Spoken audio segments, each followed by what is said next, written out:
ასპექტების ანალიზი. ყველა ასპექტი ანალიზდება სამ დონეზე. პირველი დონე ასპექტის, ნებისმიერი ასპექტის არის ის, რომელიც წერია ყველგან ინტერნეტში. მაგალითად, ავიღოთ მზემთვარის კვადრატი.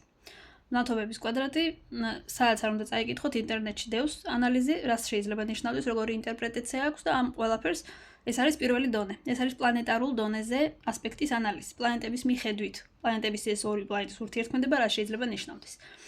ეს არის პირველი დონის ანალიზი, რომელიც ყველგან ხელმისაწვდომია. არის მეორე დონის ანალიზი, რომელსაც ასტროლოგია აკეთებს და დამოკიდებულია ეს ანალიზი იმაზე, თუ რომელ სახლებში დგანან ეს კონკრეტული პლანეტები. ეს არის სახლებს შორის ანალიზი. ანუ ამ პლანეტებს აქვთ როლი, რომლებსაც აძლევენ ამ კონკრეტული სახლები, რომელ სახლშიც ეს პლანეტები დგანან და შესაბამისად ეს ასპექტის ანალიზი ხდება დამატებით იმის მიხედვით, თუ რომელ სახლებში დგანან ეს პლანეტები.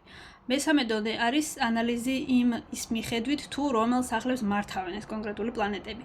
იმიტომ რომ ეს კონკრეტული ერთი ასპექტი ეს ანალიზდება სამ დონეზე. და შესაბამისად მისაწვდომია ხალხისთვის მხოლოდ პირველი დონე, რომელიც არის ინტერნეტში. დანარჩენ ორ დონეს, მმართველობის დონეზე და სახლების დონეზე, ანალიზი კონკრეტული ასპექტის ამას აკეთებს მხოლოდ ასტროლოგია, ანუ ამას სჭირდება კონკრეტული ფორმულების ცოდნა. ეს არის ის, რაც ყველამ უნდა იცოდეს, ესე ვთქვათ, უბრალოდ ასპექტების ანალიზი. ეს არ არის შეჯამებული, ანუ ეს ასპექტების ანალიზი ხდება ცალ-ცალკე, შემდეგ ჯამდება და შემდეგ უკვე იდება დასკვნა, ესე ვთქვათ, ნებისმიერ თემასთან დაკავშირებით. ცალკე ერთი ასპექტი არაფერს არ ნიშნავს. თუმცა ეს ერთი ასპექტით, როგორც ხედავთ, ანალიზდება სამ დონეზე. არაფერს არ ვამბობ ჯერ იმაზე, რომ ნებისმიერ ანალიზში, ასპექტის ანალიზისას გაითვალისწინება ნიშანი, რომელშიც დგას.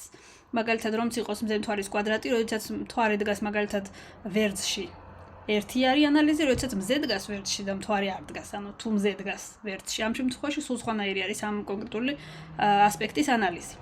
ფსიქოლოგიურ დონეზე, ხასიათის დონეზე, ანუ როგორ მოქმედებს ეს ასპექტი ზოგადად. რა რეაქცია აქვს, ანუ როგორ გამოიხატება ადამიანში. იგივენაირად არის განსხვავება ძალების მიხედვით.